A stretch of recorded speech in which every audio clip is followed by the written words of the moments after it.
The sum of all fears is 1,000,000,003. More of a reason why everybody's scared of me. Cause ain't nobody saying nothing rare to me. Just comedy or a parody. They saying we saviors like this ain't dope, we slinging hope. You get expired. We was racing on unicycles, I wouldn't be the one tired.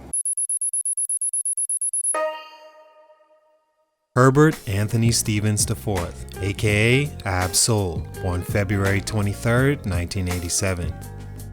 So there's a hip-hop label called TDE, founded in 2004, Carson, California, that became one of the biggest independent labels in hip-hop throughout the 2010s.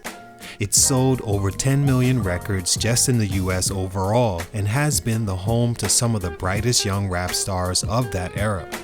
Behind acts like Schoolboy Q, J-Rock, SZA, and of course Kendrick Lamar, TDE has been known throughout that span as a place where real hip-hop and music making in general still cares about quality and all artists being true to themselves in presenting art in the form of words and ideas. In rap solely, TDE has been known to have some of the best wordsmen that at one point control the standard for the dying art of lyricism. Ab-Soul is an artist signed to the label, and many from fans and peers alike believe he's the best lyricist of the collective, and rightfully so.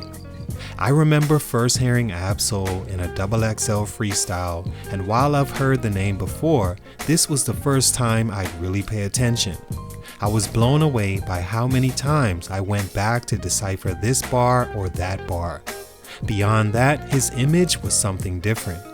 Yes, we've seen Eazy-E, and yes, at first glance you could picture the resemblance, and even that in itself was a positive for Soul because Eazy-E easily had one of the best rap images of all time.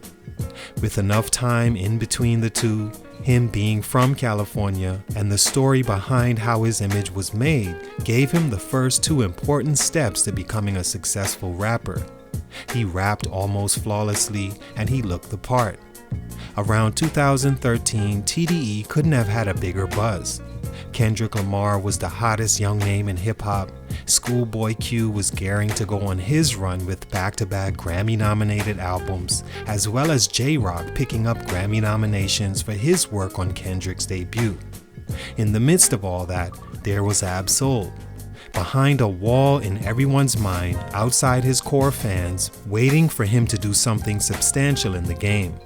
Something that warranted that feeling I had hearing and seeing him on screen and expecting his career to be nothing but spectacular. Don't get me wrong, Ab-Soul is respected in hip-hop and in many parts of the world, yet it still feels as though something is missing. Like at some point, effort to capitalize on his potential fell short, and today he's in a space his ceiling couldn't be lower.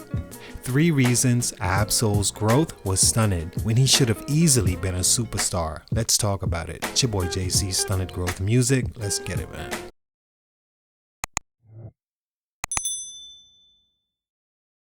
Ab-Soul is an artist that happens to rap from Carson, California. He moved back to the US at 4, leaving Germany where his father was stationed on military duty. At 10 years old, he caught a rare virus called Steven Johnson syndrome. It made his eye light sensitive and caused trouble with his skin. The syndrome was the reason he stopped playing one of his first sports, basketball, and the reason you rarely see him shadeless today.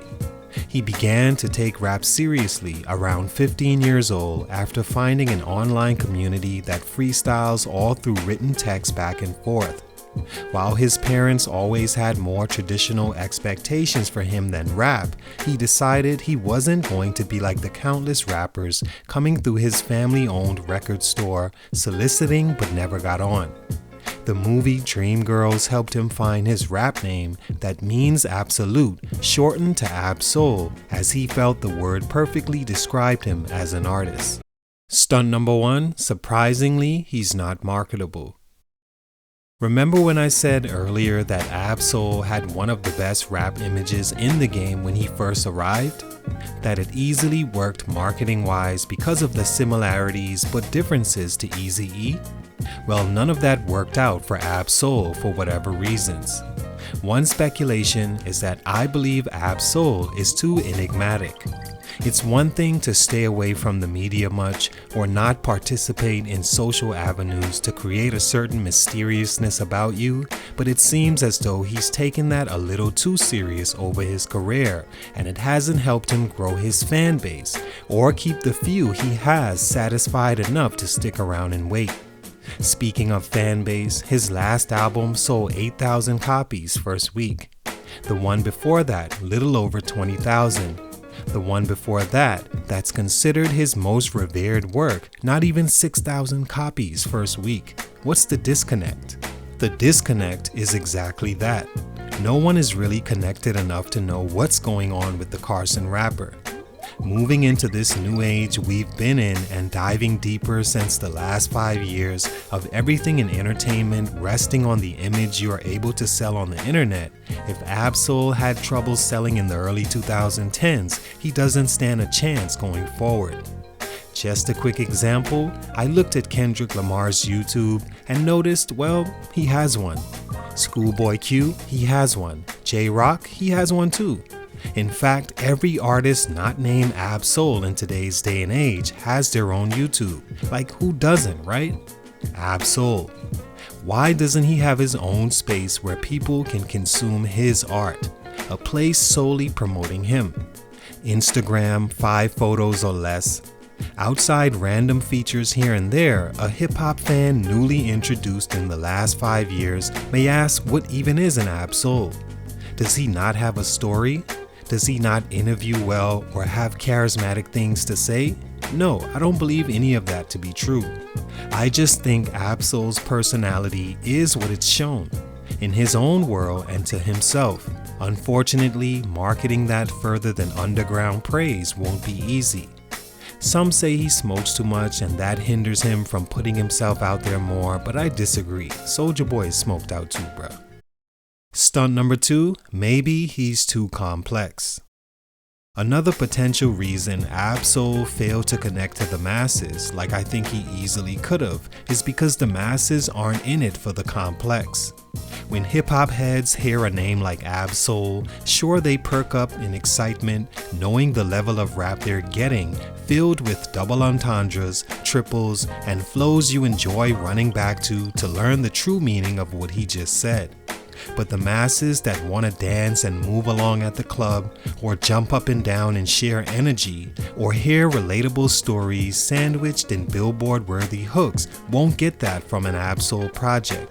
Hence the reason he's never been able to sell like many thought he could. There's artists like label mate Kendrick Lamar that have found the sweet spot where you could be lyrical and still be entertaining. No one's more lyrical than Eminem, but his songs are still wildly digestible. Lupe Fiasco had an interesting song called Dumb It Down, which addressed this exact thing.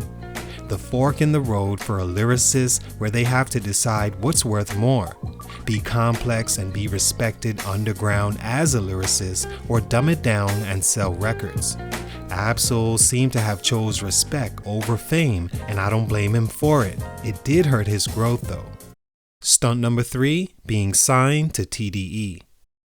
When I think about Ab-Soul, one thing that's always in the back of my mind is the thought of him never being on TDE in the first place, and instead he came out all by himself like a rapper being found on YouTube or through SoundCloud.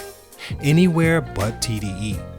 Although the brand of quality over quantity fits Ab-Soul and everything over there seems great and family ran, he's been overly overshadowed on TDE, and it only creates expectations he just can't meet for all the reasons mentioned before. When many think about TDE, they only really think about Kendrick Lamar. Schoolboy Q had such an infectious personality and vibe about him that he managed to bypass that and build a solid resume as an artist on the label on his own. But outside those two as rappers, no one else is ever going to come close to the success Kendrick alone has had and what Schoolboy could have continued to have. Ab-Soul coming out on his own would have been its own thing people could follow, not some replacement for when Kendrick isn't rapping. His own glow. Being on TDE helped him early, but with his personality, he needs all the attention he can get.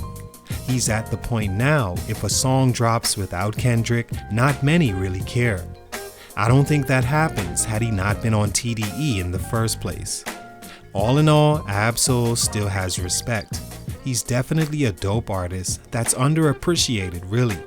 He couldn't help the outer-worldly success Kendrick had or Schoolboy Q blowing up on a label he met Ab on, but he could help reconnect himself to the new age. According to label head Punch though, connection may be the last thing Ab-Soul wants. Salute to him, much respect, but for these reasons, his growth was stunted. It's your boy JC, Stunted Growth Music, and I'm out.